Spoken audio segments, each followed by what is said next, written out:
Allergies are pretty common this time of the year, and children get them just like us adults. But without a lot of warning, allergic reactions can become very dangerous. 6 News anchor Lori Tucker joins us back here again for tonight's Caring for Our Kids. Lori. Well, Kristen, you know, most allergic reactions are pretty minor, like a rash from poison ivy or maybe sneezing from hay fever. But in rare cases, an allergic reaction can be life-threatening. A severe reaction like that, known as anaphylaxis, can come on really suddenly. It's very scary. Joining us now from Children's Hospital with more is Dr. Ryan Redmond, the ER director there. Thank you for being with us. Absolutely. Let's get started with signs and symptoms to look for. Yeah, so typically the allergic reactions that we really worry about tend to come from things like foods or insect stings, things like that. They tend to be very rapid onset of symptoms, usually starting with a rash. And the symptoms we really worry about are the respiratory symptoms, so any wheezing, trouble breathing, feeling like your throat is closing up. Those are the big deals. Who's at greater risk here? So certainly anyone can be at risk, and how one becomes sensitized to allergens is something that's a little bit of a mystery still. However, people who have strong allergic reactions in families are certainly at more risk, especially if there's similar food group reactions like to peanuts or to shellfish, some of our high-risk foods. Right. So what should you do if this happens?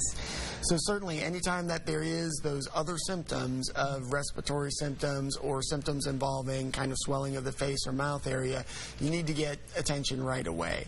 Now, people who know that they have these types of allergic reactions often carry the rescue medication epinephrine with them in like an EpiPen. The EpiPen. Yep.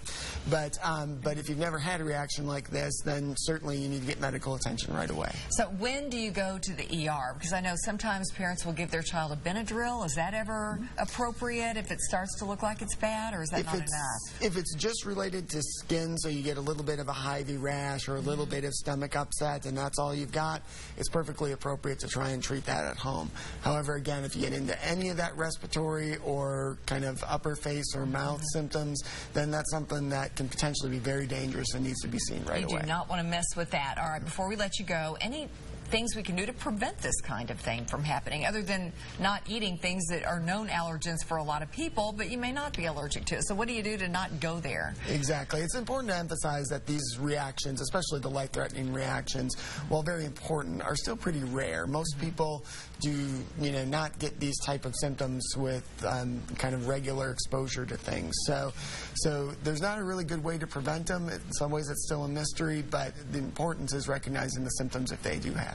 Get them checked immediately if you need to. All right, Dr. Redmond, thanks again for being with us. And if you have a question about your child's health, just send me an email, ltucker@wate.com, and then be sure to tune in every Thursday here on 6 News at 5:30 to see if we answer your question on the air. Kristen.